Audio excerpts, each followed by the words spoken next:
Hey guys, how's it going? It's a new week and I'm back here on the Film Scene Investigation channel. Hope you're all doing really good.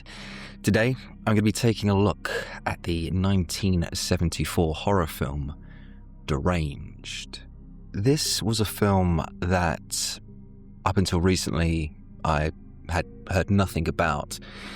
I was reading some articles online about the most underrated horror films, and Deranged was listed. So yeah, decided to, check it out, do some research, and to my surprise, in the lead role was the late actor Robert Blossom. This intrigued me because I only knew the actor from films like Escape from Alcatraz, or of course Home Alone, his most famous role. So yeah, they were like supporting small parts, but here Robert Blossom was, in the lead, and yeah, it intrigued me, so I decided to check it out. Just before we get into the review, guys, as always, if you haven't already, please do consider subscribing to the channel. All the support is greatly appreciated. So, Deranged from 1974 was a film that was directed by two filmmakers, Alan Ormsby and Jeff Gillen. Now, this was very much a low-budget production. I think all in all, Deranged cost around about $200,000 to make. Chump change in today's standards. But yeah, watching the film and looking at what these young filmmakers were able to achieve on such a low budget, it's quite impressive. As for the plot, the story focused on the character Ezra Cobb, who was played by Robert Blossom. He was a quiet man, a reserved man who was looking after his bedridden mother, who was played by actress Corsette Lee. She was a frail old lady who had just suffered a stroke, leaving her bedridden and with only her son to depend on. Ezra cooked for her, cleaned, did everything basically, running the house while she just laid there. And this whole thing went on for years and years as the mother slowly faded away. And eventually she did succumb to her illness, dying suddenly in front of Ezra. This was a real blow for Ezra. This, it's devastating. He was left in despair and confusion over what to do next. You see, Ezra came from a sheltered life. He had no girlfriends, no friends. Literally, the only person in his life was his mother, and now he was all alone. That one significant relationship that Ezra had had in his whole entire life was suddenly over. And I will say, from the very start, I think it was pretty clear that the Ezra Cobb character wasn't all there. I would say he was completely crazy, but he seemed a little off. But once his mother died, his mental health, it really declined. With his mental fragility, Ezra ended up hearing voices in his head, the voice of his mother telling him what and what not to do. This, of course, was the start of this complete mental breakdown that Ezra was going to have to suffer. These voices in his head, they didn't stop. He really thought that his mother was talking to him from her coffin, her gravestone. And so this actually led Ezra to one night finally decide to go to the cemetery and dig up his mother. Of course, it's an absolutely crazed idea. Why would anyone do that? To exhume a body, literally, is what you're doing. But of course, should we be surprised? Ezra really had lost the plot and seemed to be just in this strange mental state. He had completely lost the plot. And so subsequently he took his mother back home and just pretended like nothing had happened, like she wasn't actually dead. it was almost like Ezra's whole life was him looking after his mother. That was all that he knew. So to suddenly not do that, for that to be taken away from him, he couldn't handle that. He wanted things to go back to the way they were. And so we saw him once again tending to his mother, his mother's dead corpse, as if, she was still alive. As you can imagine, nature took its course and the body started to decompose. Very quickly, Ezra realized that his mother, her skin was literally falling off. And, he couldn't have that. He needed to find some sort of skin replacement. Ezra was determined to find a solution to his problem. And he tried, various different things, but nothing seemed to work. Of course, the only thing that really would work would be actual human skin, and that's what he decided to start using. All Ezra needed to do was to find fresh bodies, and thanks to the obituary pages in the newspaper, suddenly Ezra could get hold of any body he wanted. From there, Ezra's life, it spiraled into madness. He started digging up graves in order to preserve his mother's. It wasn't practical, continuously trying to place skin onto a dead corpse. I mean, it's just ridiculous. But in Ezra's head, it seemed like the normal thing to do. The whole thing was completely depraved, disgusting, and sadistic. And you see, even for Ezra, eventually, long-term digging up body after body, it became too tiring for him. So then he decided just to start killing random women. So if you didn't know already, this film, Deranged, was loosely based on the real-life serial killer Ed Gein, a man who I believe he killed at least 2 people. He was convicted of killing 2, but this guy was a complete psycho and very much in the same vein as Ezra Cobb. The Ed Gein story would actually inspire many different horror films, such as the Texas Chainsaw Massacre and even the character Buffalo Bill, who appeared in Silence of the Lambs.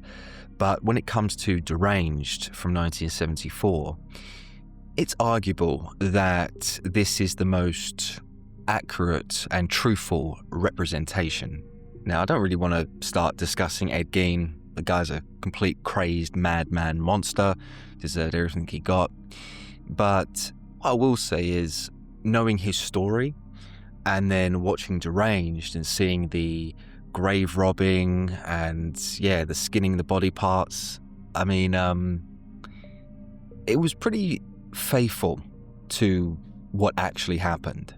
I remember as a kid reading up about Ed Gein, and one thing is reading what he did, and that's kind of bad enough, but to see some of the photos that I saw on Google Images as a kid, I was like, oh my god, what am I seeing here? All these bodies hung up, and it looked like a horror film, literally. So there's no denying that Ed Gein was indeed a mentally disturbed man.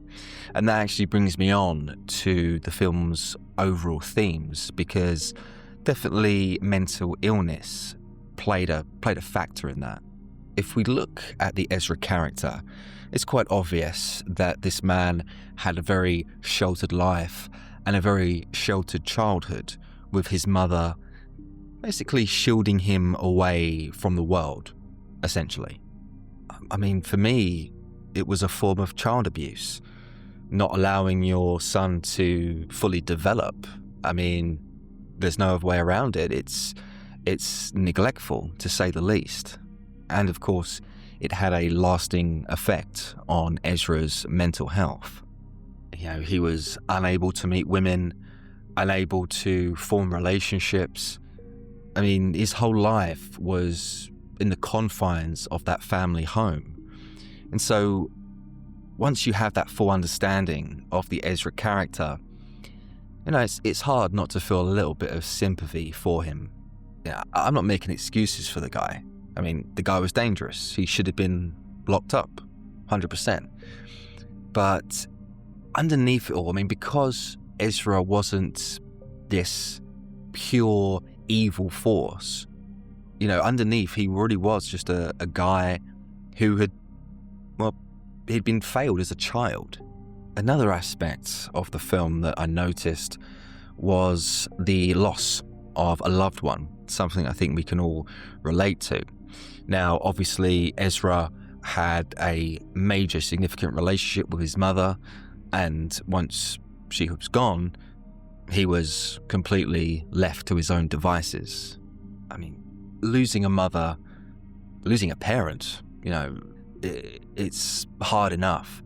But to be in the same situation as Ezra, where he never had the mental strength to kind of understand and accept that situation, of course, it was going to tip him over the edge. Yes, this was a very macabre story that heavily leaned into the horror elements, yet the film featuring that whole grieving process, it certainly grounded the film for me. Having all of that play out on screen certainly added some context to Ezra's story and gave us a better understanding of how this guy went from, 1 minute looking after his mother to start killing random women. I'm not trying to excuse the guy's actions, of course not, but knowing all of that, knowing all of the context, I think it could be argued that Ezra's crazed behaviour was a cry for help. Now, moving on to the technical side of things, when it came to the gore and effects, Deranged certainly didn't shy away from showing some disturbing imagery throughout the entire film. From the disgusting eye-gouging scene to when Ezra literally put on the Leatherface mask. It was very, very creepy stuff. But I will say, in terms of the practical effects and knowing just the kind of limitations that these filmmakers were working within, they really impressed me. They really did a great job. And with that, I wanted to bring up the dinner table scene that came towards the end of the film, where Ezra was sat around with numerous dead corpses, ready to have an evening meal. One of Ezra's victims, a waitress called Mary, who had been taken hostage, was witness to all of this madness playing out in front of her. It was so weird, so creepy. And because it was just so random, you didn't know whether to laugh or cry. Just these dead bodies, these skeletons sitting at the table and Ezra just looking on. It was just, I don't know what to say. It was just crazy shit. I really did enjoy this sequence though, because it really encapsulated Ezra's mental state. A complete psychopath that needed to be arrested and put in a jail cell. It's one of the best scenes, I think, in the entire film. And watching it, it really did remind me of the dinner table scene in the Texas Chainsaw Massacre. Of course, Deranged and the Texas Chainsaw Massacre both came out the same year, 1974, and were both, loosely based on the Ed Gein story. So, some very kind of interesting parallels between the two movies. When it comes to the performances, I thought the late actor Robert Blossom was superb playing the sadistic killer Ezra Cobb. He was so charismatic on screen. He did a lot of his acting through his eyes and his facial expressions, and ultimately it made him this reserved force of nature. Now, Robert Blossom looks nothing like the real-life Ed Gein, but that wasn't necessarily something that the filmmakers were attempting to do, trying to come up with this authentic, like-for-like, biography on the Gein story. But it also didn't stop Robert Blossom from kind of channeling that evil energy into his own performance. Yes, Ezra was an unstable man. Absolutely, he was unhinged. But I did feel sympathy for the character, and I think that was all down to the abilities of Robert Blossom, as he was able to convey this innocence. You kind of wanted to hate the guy, but just from the way he held himself, like this kind of frail older man, he didn't necessarily seem all that intimidating. Just a great performance from Blossom. And I will also say that this is very much Robert Blossom's movie, in the sense that he's obviously in the lead, he's pretty much in nearly every scene, and all of the side characters are pretty much inconsequential.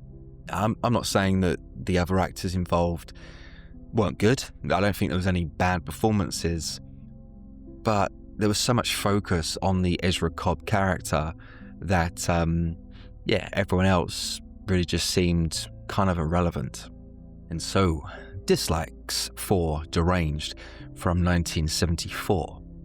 My biggest dislike for the film would have to be the subtle criticism of the Christian faith, as the film tried to portray Ezra's mother as this kind of crazed religious nut who tormented her son. Now, this was subtle. As I said, it wasn't something that, for a general audience, you may have missed it. But ultimately, it's perceived that the mother used this religious dogma to brainwash her son. Now, there's no denying that Ezra's mother was batshit crazy. There's no denying that. She did neglect her son. She shielded him from the world, like I've said. She was a bad mother. But to try and tie this in to the Christian faith, to me, it just seemed pretty unnecessary. Like, there were scenes where, she had the Bible in her hand and she was proclaiming this, proclaiming that, and it just made her out to be, this crazy woman, talking this babble about, God and all this, But that's the point, you see. It's trying to, in a way, give this negative outlook on religion, specifically Christianity. The negative perception, I just didn't care for. But, I'm not surprised, because pro-Christian values are, or have been, continuously mocked throughout American cinema for the last, 80 years? It's all part of Hollywood's long-term psychological operation to devalue Western values. And hey, it seemed to have worked. Look at the 21st century now and what we're dealing with. And as I said, I'm not surprised. It's from their playbook. And, who are they? I got to be careful here, but let's just say the non-Christians. And the non-Christians use, they created Hollywood, they use this system to negatively portray certain things, and that's what you get here with Deranged. And, I say all of this because, you tell me if I'm wrong, but we've seen it so many times before, downplaying the Christians. Okay, but wouldn't it have been more interesting if the mother was maybe a Muslim or maybe even Jewish? That would have been interesting, because we don't see that very often in American cinema. But of course, the filmmakers and those in charge went with the default mode to, criticize the Christians. Right on, brother. And so, ratings for Deranged from 1974. After thinking about it, I'm going to be rating this film a solid 5.5 out of 10. The movie was an intriguing exploration into the crazed mind of Ezra Cobb. Now, while this film Deranged isn't as flashy as films like The Texas Chainsaw Massacre or Silence of the Lambs, I still think that this movie has a lot to offer. There was a lot more psychological depth going on in this film, and I think a lot of that should be credited to the brilliant performance from the late Robert Blossom, a lesser known actor, or an actor who didn't have the same abilities. I don't think it would have worked. And so, yeah, credit to the casting agents for getting Robert Blossom on board with this project. If you've seen Deranged from 1974, then please let me know your thoughts and memories in the comment section below. It's always good to read your guys' opinions. For those out there who have not seen this one yet, for me, it is a recommendation, even if they do have a negative outlook on the Christian faith. But yeah, I mean, if you're a fan of the Texas Chainsaw Massacre, specifically the first one, then I think you will really enjoy this. I mean, they would make a great double feature, Deranged and the Texas Chainsaw Massacre. Both, as I said, have kind of very loosely parallel stories, and both are very gripping to watch.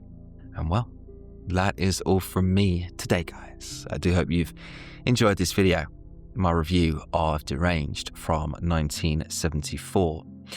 I'll be back next week, of course, with another cult movie review. If you haven't already, please do consider subscribing. I really do appreciate it. And of course, guys, take care.